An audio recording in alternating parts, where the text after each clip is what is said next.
Hey everybody, Dan here for Argo Comics. It is time for another indie comic haul. We call it a monster haul because there's usually a monstrous amount of comics, which there is this time. I'm just going to show you this stack. We'll have another stack of a different title, a little back issue diving that we did.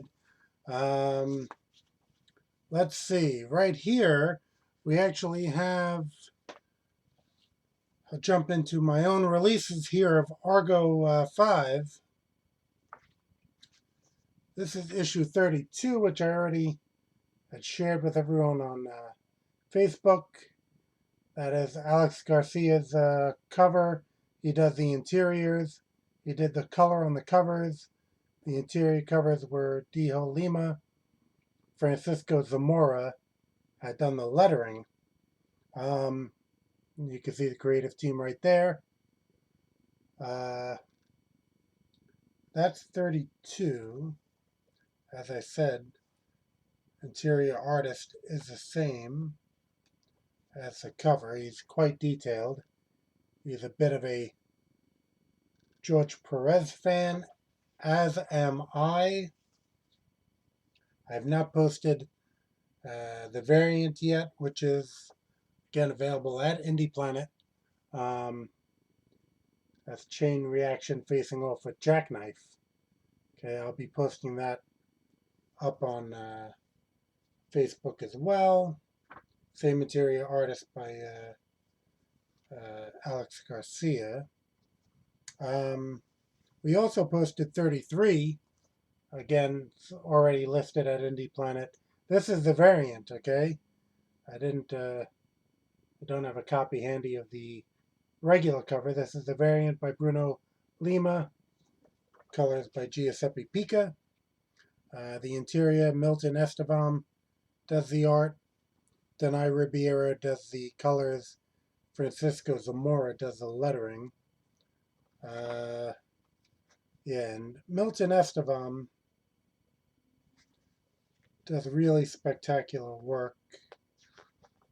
I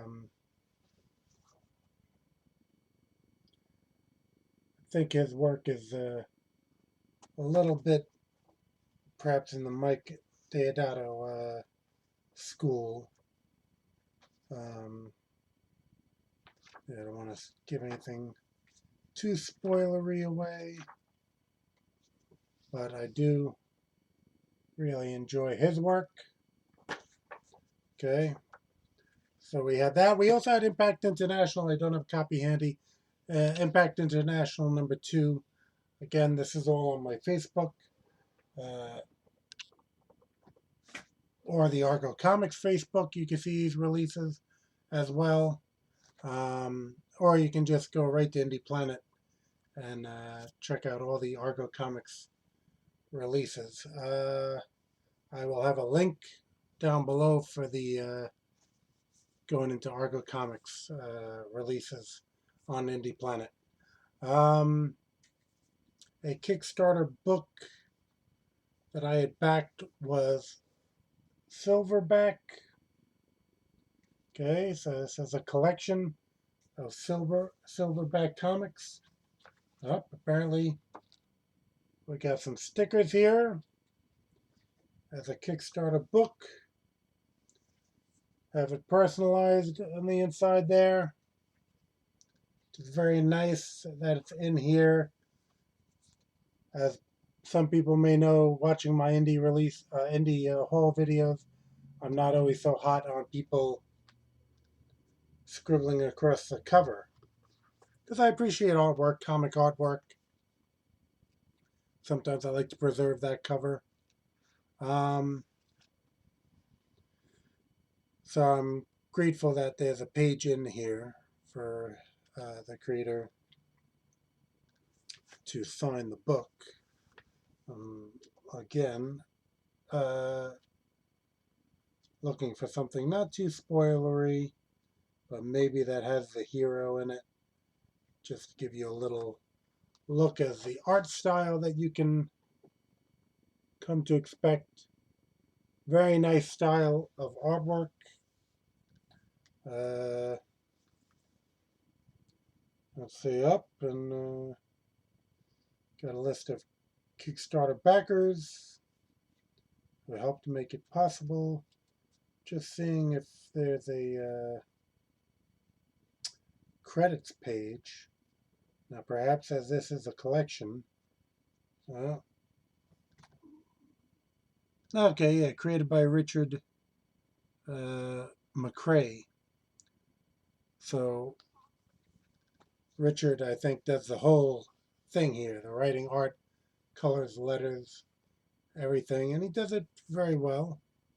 And again, just reading the synopsis on Kickstarter, there's a little more artwork.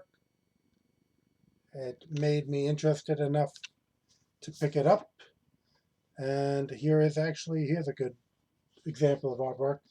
This is a print of Silverback that came with the Kickstarter. I was impressed enough by the art that I wanted to get a pinup for Argo Comics.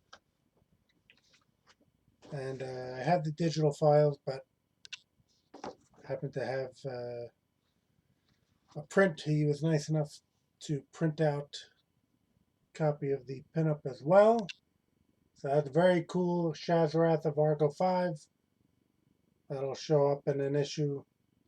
Everyone who's picked up Argo 5 knows that I have in the back of the issue pinups of each character. And this will be no exception. We'll have his pinup. And in actuality, he wasn't that happy with that pinup. And he had done a second pinup, which is very generous. So they'll both make their way. Here he is, Shazarath, punching out a stone creature. So they'll both make their way into Argo Comics. Or Argo 5 issues. And yeah, I think I'll also look forward to reading the book. Now, I also had gotten a little while ago some sample copies of Yeet. Okay, Yeet. Now, this Yeet is kind of an anthology, and it does remind me almost of my days in Stappa. Now, in Appa, before there was the internet and digital comics and everything like that, people honed their craft on APAs. And APAs stood for Amateur Press Association. So now what you had was you would do your, what they call zine. So you would do your zine, get that done. You'd have to get photocopies or whatever, 20 copies or however many for the membership that there was. So you would front and back photocopy these out, staple them. Well, you have to kind of play around with where you were going to place the staple, because you mailed them to the central mailer. Okay, so someone was elected central mailer each year, and they had a heavy-duty stapler. I have one myself for such a purpose, and bound everyone's zines, okay, into one, what they would call mailing. So, again, you'd photocopy about 20 copies, mail it to a central mailer, maybe 10, 15 people, maybe less, normally less actually than the one I belong to, would mail in their contributions, their zines. It would get bound and then mailed out to all the members of the APA. So, and there were various ones. Stappa was the one that I belonged to, and the ST before APA stood for Super Team. So now you had Super Team, Amateur Press Association, and there was a number of them that were pretty popular, and a good number of comic pros had made their way through in those zines. And getting back to Yeet, Yeet kind of reminds me of that, in that it's an anthology, and you're getting everyone uh, to contribute and kind of hone their craft. Um, which issues do I have here? I think it's 28, 29, 30. Yeah. So this one's 28, but it's kind of like a play on Journey into Mystery. Journey into Yeet featuring Guardian Blue. It's black and white, and always, well, actually, got a little color right here in the middle. Okay.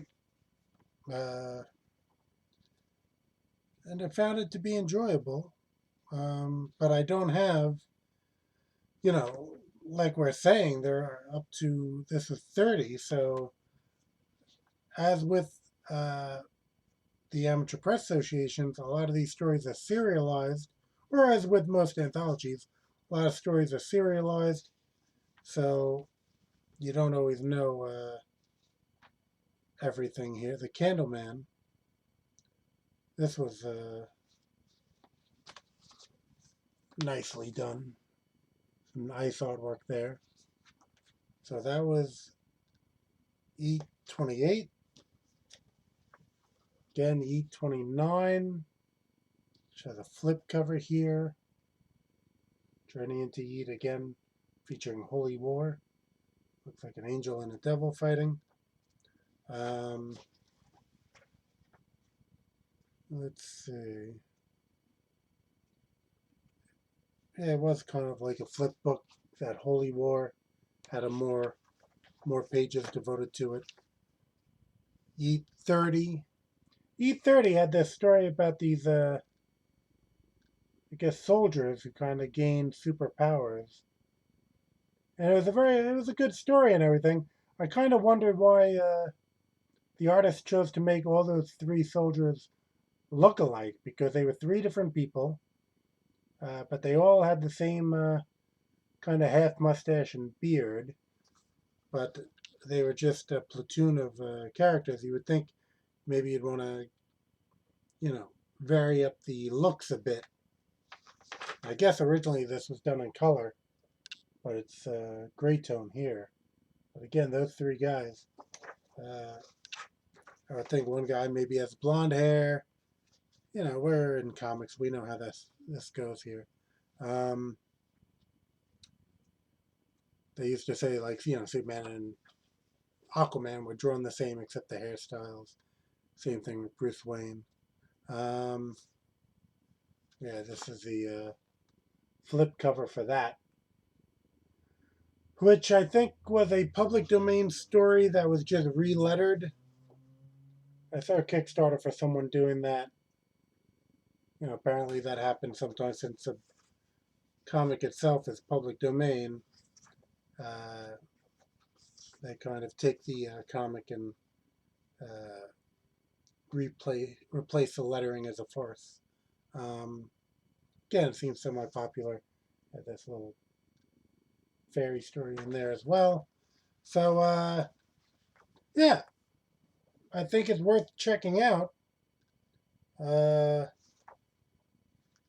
I think if you go into, again, Facebook, it seems like I'm plugging Facebook a lot right now, but that's where I discovered this, and kind of just, do a search for Yeet, !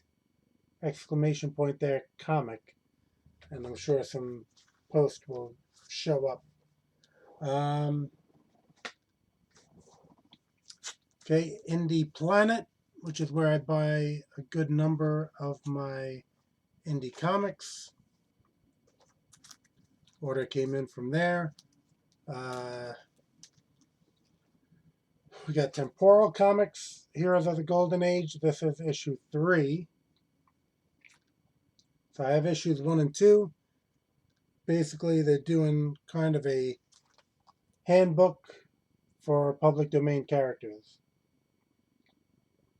There's Magno, who actually, I believe, played a part in Dynamite's Project Superpowers that I really enjoy. And Nighthawk, Chris Malgrain does most of these handbook style shots. Some of them are a little redesign. There's Dynamite Thor.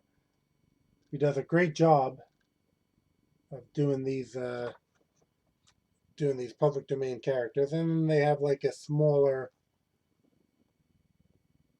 illustrations from their original appearances, but then they'll have Chris doing these very cool handbook style shots. So it's a very nice collection to have, especially if you're into the public domain characters. So again, that's Temporal Comics, and Heroes of the Golden Age.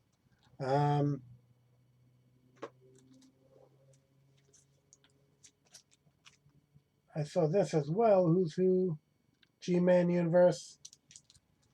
Not sure if these were actually public domain characters as well.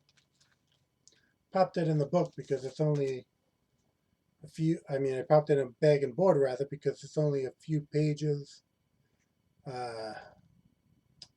Seemed like, let's see if he did all of them. He at least, no, he didn't do all of it, but he did a good majority of it. The Gilbert Monsanto, that's his art pieces over here. So again, just like the other one, this is a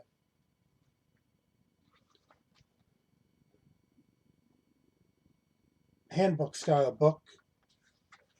I was happy to see at the last page Eric Bennett's Silver Wolf.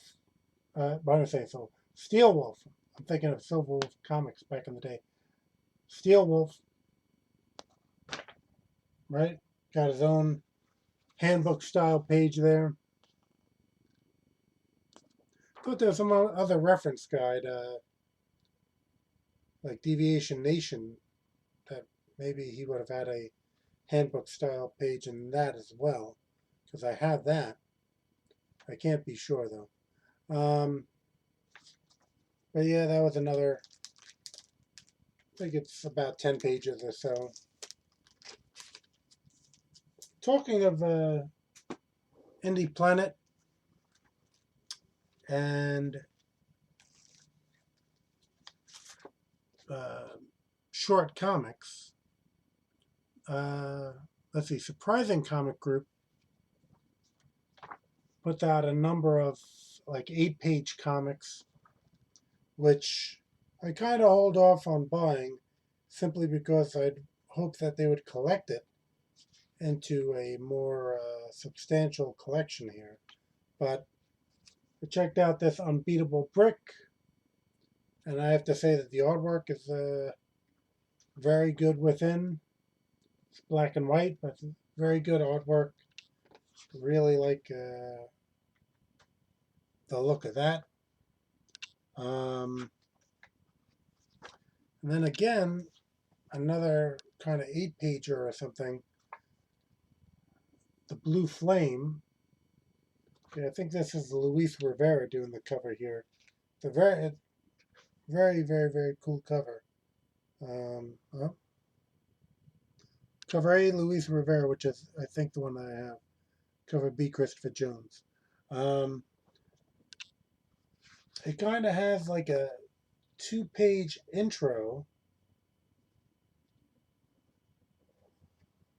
which again, a script by Lou Mon, art by Luis Rivera, lettering and colors Warren Montgomery, editor Michael Wagner. So that's just like a 2-page thing, and then we get a reprint after that of an old Blue Flame story.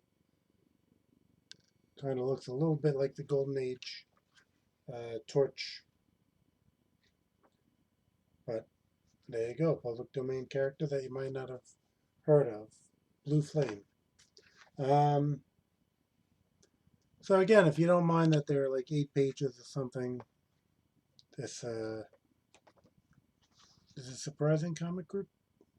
I think. Oh, actually, Lucky Comics. It says over here, Lucky Comics. I knew there was something. Maybe the Surprising Comics group is a imprint of Lucky Comics because they still do have that Clover number. So Lucky Comics has actually got a whole bunch of public domain heroes that I don't know if they're reprints.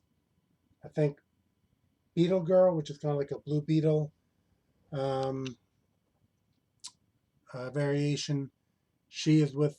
They have a title with her, which I think is up into maybe it has to be up to like issue maybe 12 or something. But again, I believe they're all like 8 pagers. And again, hopefully they'll collect some of these. Also, part of that order, I got the Accords, which I just showed Argo 5 number 32 being released with Alex Garcia art. And Alex Garcia actually did the art in this book. And let's see. Tony Ortega did the writing. Alex Garcia did the art. Colors Dave Komodo and Hernan Cabrera. Letters Rich Bernatovich, who is known as the creator of the Sentinels, which I really enjoyed. Editor Jennifer Safray. With this Accords, what's funny is that it takes place at a comic convention. So, and they did have my permission to do this, and the fact that at this comic convention, you can see Gladiatra right there in the blue and yellow, and then the Argo Comics version of Hercules. So in this comic, there's cosplayers at a convention, and some of them are Argo Comics, or yeah, Argo Comics characters. Some of them are actually the Sentinels as well, Rich's Sentinels. I know Splash, I believe. Splash right here, one of the Sentinels. Now, in actuality, with Gladiator, that kind of looks like her hairstyle and physique. Again, same with Hercules, his physique. Um, so maybe they are undercover at the convention because, as we know, sometimes with the cosplayers, the physical and hair color and all that doesn't always match. And there are a number of other Argo 5 characters or Argo Comics characters that it makes sense that they're cosplayers because some of the colors are wrong. But again, I'm guessing that I'm just happy that they were even drawn in there at all. So it was pretty cool to see that. Um, that is the Accords.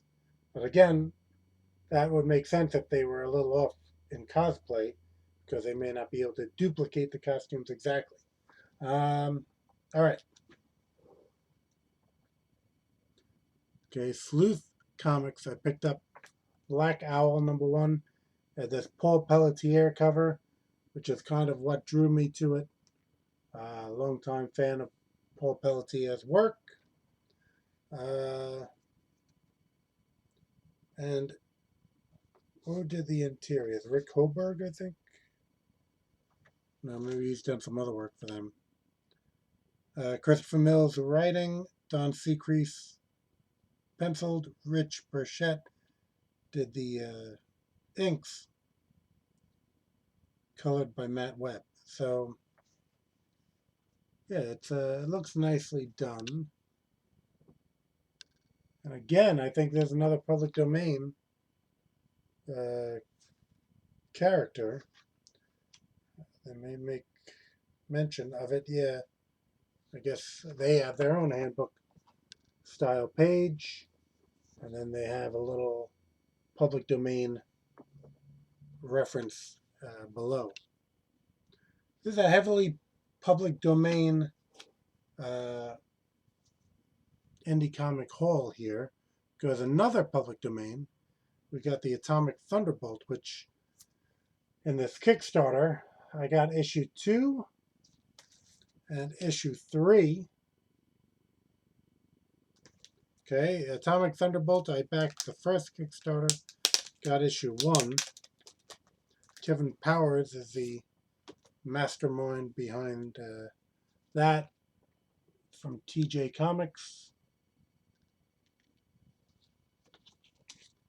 There's a TJ Comics, Created by a Wonder, the website.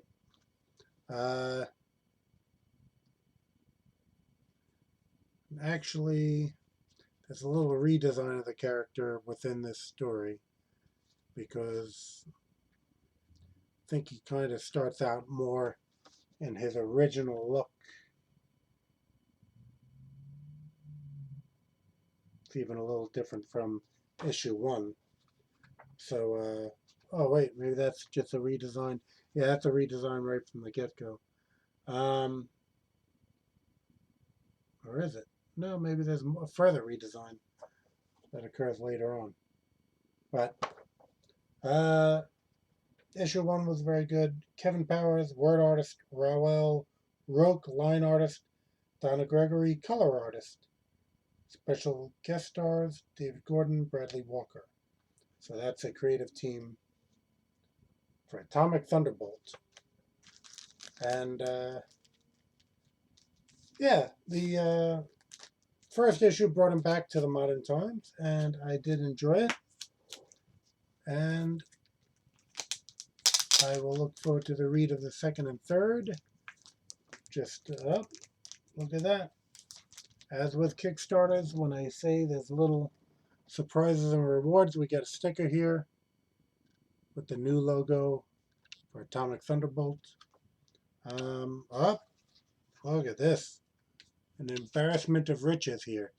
See, that's the original look from issue 1. That's a trading card we got. Okay. And we got a mini print of the cover. So that was hidden in this.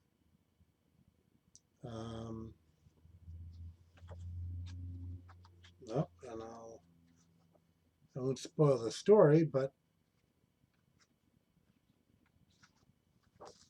apparently this is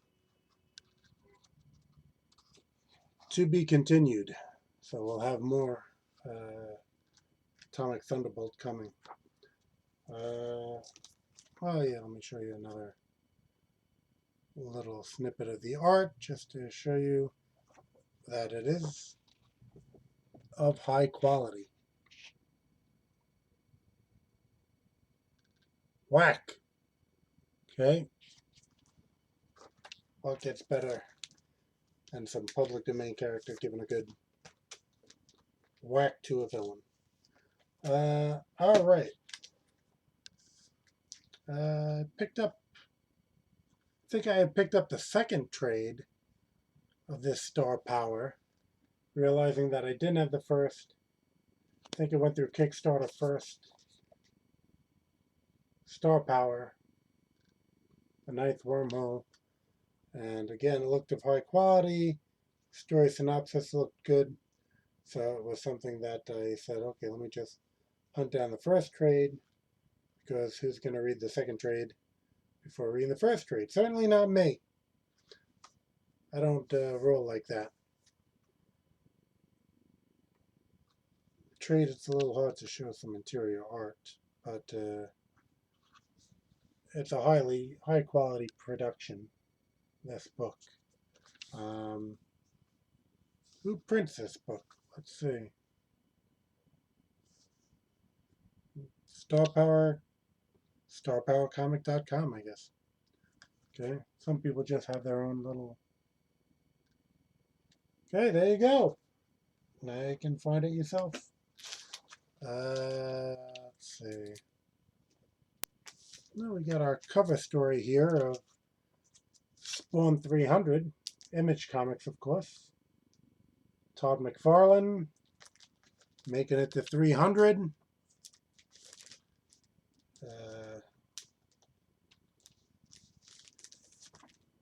Let's see. I don't believe, or does he do some interior work on this? Okay. Todd McFarlane, writer, inker. Greg Capullo, pencils, chapter 1. J. Scott Campbell, chapter 3. Jerome Oppener. Oh, Pina. He does a chapter. McFarlane himself does a chapter. Jason Sean Alexander does a chapter. So, I don't have a complete run of Spawn. I do have a good number of them, though. I think there was a Spawn collection, like Omnibus. I really like Omnibus, but I believe the Spawn one was black and white. I do have the oversized kind of artist edition style book that McFarlane put out, being that he's one of my favorite artists, and I wanted to see all his ink work magnified, so that I could study it. And again, being that I seem to do so much as a writer and editor, I don't get a lot of time to really hone the craft of art, but people saw probably this year that I got a little more art in than normal, which is nice, and I'll try to continue that trend, get a little more art done when I can. Okay, so that was, says History in the Making, 300.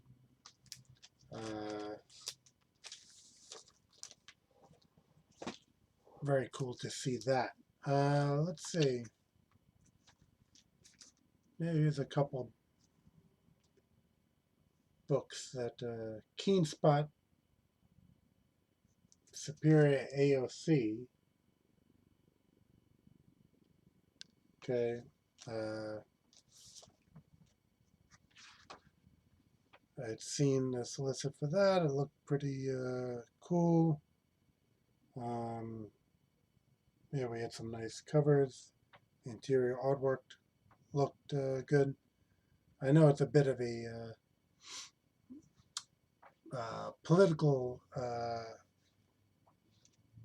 farce, so I don't usually want to really get involved in politics in my comics, but as I said, overall I just like the look of it, so I figured I would plunk down some money to pick up this single issue.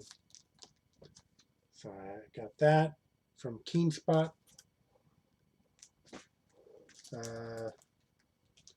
Another book that well, not another book, but a book that I usually kind of give a little warning to for people is any of the books from Boundless, which I believe is still from Avatar. So Avatar is still kind of going, but I always try to grab these Christian veneer covers. And what I was going to say before is that these books are not always for minors. So sometimes they have a little racy material in there, some nudity or something, but always very, very high quality of art, colors, and lettering. And like I said, a little HBO style stuff mixed in there, so you wouldn't want the little kids to be ordering these Boundless comics, but you see the Boundless, it's that bottom logo. But yeah, I always highly recommend that book. They just have a lot of covers. You just got to.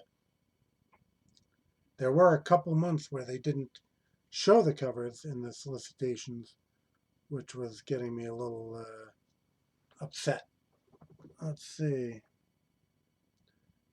Okay, the first story we had art by Nahuel Lopez. There's also some art by Rick Lyon, who's great. Matt Martin, who's great. He used to do Snowman for Hall of Hero comics, and they brought that to Avatar. So, I mean, it's just the cover gallery. Okay, all the covers. They had Matt Martin, Christian Zanier, Ron Adrian, Rick Lyon, Jonatas, who I've seen a lot of. I think from Brazil. He might be in Comic Con art. Or Ed Bennett Studio. So I've seen his name in there. So it's just some really strong talent that they use, especially for these covers. But the interiors are always high quality as well. So as a comic art fan, as long as you're not too uptight, you should probably enjoy that. And we're talking about Spawn 300. Here we have Gold Digger up to 267. And, you know, I mean, Todd McFarlane, very busy guy. He's always had a hand in all the Spawns. Of course, he hasn't drawn them, which people, you know, bring up Eric Larson having drawn all the Savage Dragon. I'll say Fred Perry has drawn all the Gold Digger. But yeah, I mean, McFarlane's running empires here. Whatever art he does have time for, I love, so I wouldn't criticize him at all for that. But I will say again, 267 issues. Fred Perry, I believe doing art and colors, and squeezing in an animated movie that he drew himself. So, you know, I'm not making comparisons for anyone, but he has to be one of the most prolific creators in comics. It's a anime style. Antarctic Press, which is what publishes Gold Digger, was always known to say American manga.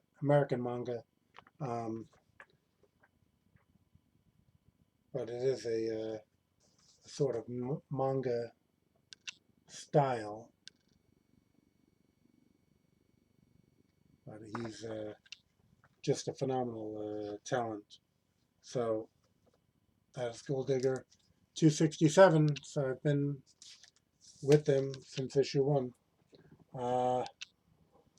Prior to that, having bought Ninja High School from Antarctic Press. And we talked a lot about public domain today. Antarctic Press has been doing their own takes on public domain characters. I think it was Surprising Comics or Exciting Comics. Not sure, but I have been buying it, regardless of not being able to recall the name at this point. All right. Black Hammer 45, which I guess refers to what was happening in the Black Hammer universe in 1945. Bit of a different art style here. I mean, I'm kind of a completist with Black Hammer, so I was going to pick it up regardless. But it is a more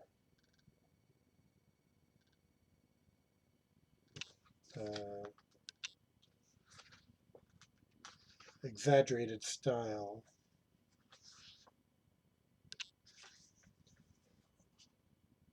Over what we see sometimes from the big two. But it looks good. And again, I've been enjoying the series as a whole. having enjoyed some of the episodes of the TV show, which I have not gone through because I just haven't had the time yet. They were offering it, of course, to cash in on the popularity.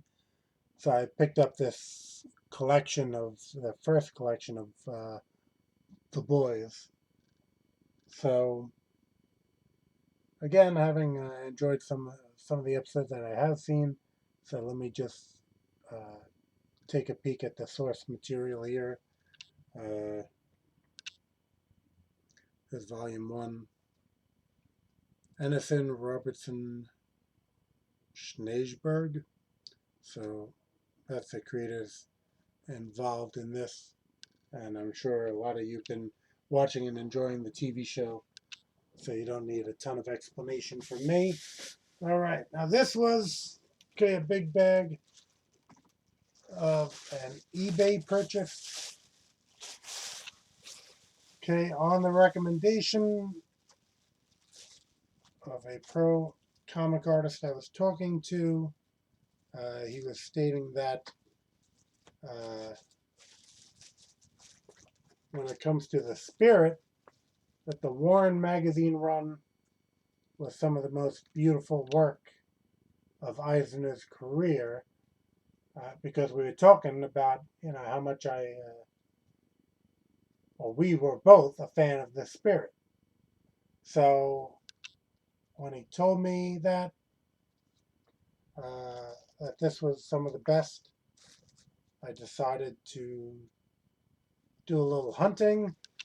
There happened to be an online auction that had the entire run.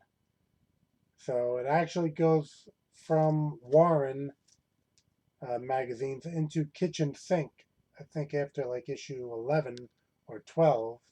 Maybe it's 12 issues in Warren, and then from 13 to 41 goes into Kitchen Sink. And additionally, thrown into on that auction was The Christmas Spirit by Will Eisner. So this was kind of earlier material. What was the artist was telling me heavily in these books was the tonal work. I think from an art perspective, he was just saying how beautiful the work was. Let's see. Try not to lose my place here. So again, this was still a Warren issue.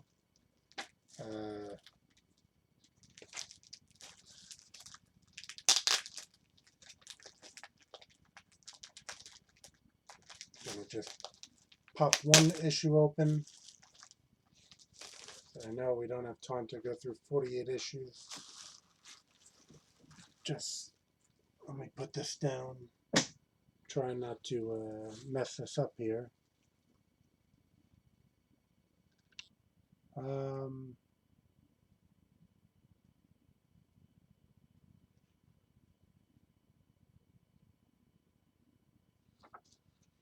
Yeah, I mean, again, you see he toned this stuff. I guess with a wash technique, most likely. Back in these days, they used to use Zipatone paper sometimes. So I'm sure a variety of... there's even a little color within these magazines. But you gotta be careful when you're bagging comics, and the fact that you don't want the tape getting on the cover. But as I said, 41 issues. It's kind of a heavy amount. Who knows when I'll get the time. Showed you cover issue 1. Here's issue 2. I have collections. See, I was reading Kitchen Sink issues back in the day. So I'm not really sure what I read, what I haven't read. At some point, I did pick up DC hardcovers. So I have those to read. So I have a lot of reading to do with the Spirit. Um, and in my own wacky way, I usually like to, probably it's not that wacky, to read stuff in order. I like to read stuff, which kind of kills me on the big two because there's just so much that comes out that I can't keep up with, that I just keep falling further and further back. But I like to read the hardcover Spirit collections I have first, and then get into these magazines. So there is a good supporting cast of characters that you kind of have to know who's who to really appreciate everything. Maybe this Christmas Spirit I'll read for the holidays because that is older material. Doesn't seem like you have to get it exactly in order. Um, well, that's going to do it for this indie haul. Uh, again, Argo Comics, I do publish my own comics.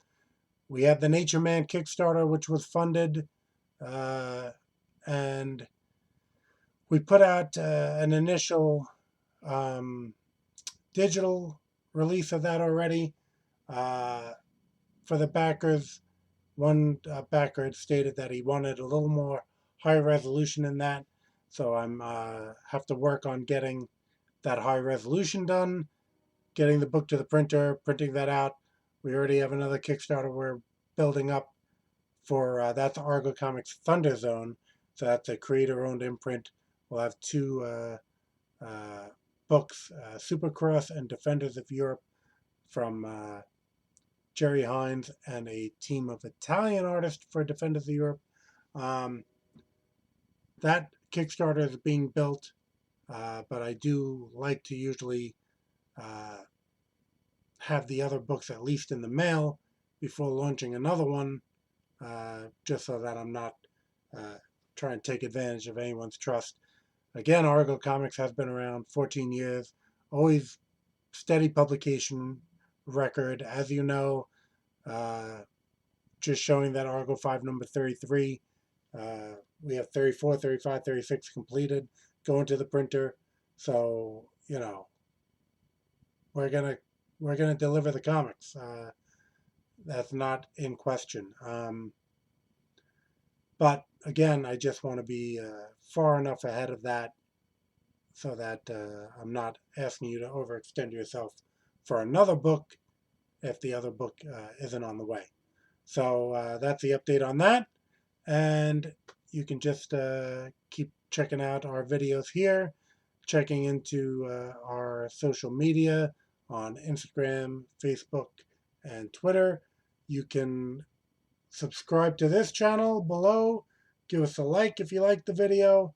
And we'll be coming back next month with what I picked up in indie comics.